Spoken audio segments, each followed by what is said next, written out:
এই যে দেখুন রিসোর্স টুল। এই রিসোর্স টুলের কাজ কি?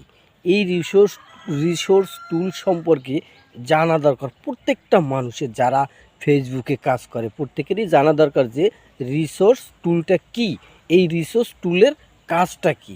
এই দেখুন, এই রিসোর্স টুলের কাজ হচ্ছে কন্টেন্ট মনিটাইজেশনের সুপারিশ। এরা হচ্ছে কন্টেন্ট মনিটাইজেশনের যে কোন কোন ধরনের ভিডিওতে গ্রহণযোগ্য হয়, ঠিক সেইটা সুপারিশ করে।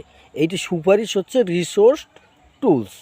এই রিসোর্স টুলস যেমন মনে করেন যে আপনি একজন নামি দামি মানুষ, আপনার পাশে লোকজনের দরকার, মানে সিকিউরিটি থাকে আপনার পাশে, আপনি কোনো জায়গায় গেলে 2-4জন সিকিউরিটি নিয়ে যান যে কোথায় কোনো সমস্যা হয় কি না সেটা দেখার জন্য। তা এই মনিটাইজেশন টুলসটা হচ্ছে ঠিক সেই রকম। মনিটাইজেশন নিজে কোনো কাজ করে না, কিন্তু এদের মাধ্যমে মনিটাইজেশন সব সংকেত পেয়ে যায়।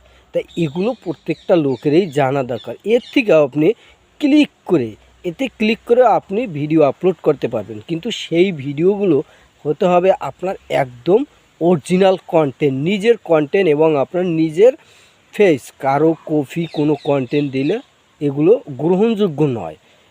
সেক্ষেত্রে আমরা কি করব, এখান থেকে যে ভিডিওগুলো আমরা পোস্ট করব সবসময় নিজেদের কন্টেন্ট এবং নিজেদের ফেসের দ্বারা তৈরি করতে হবে। তাহলে মনে করেন যে কন্টেন্ট মনিটাইজেশনের সুপারিশে থাকা যাবে।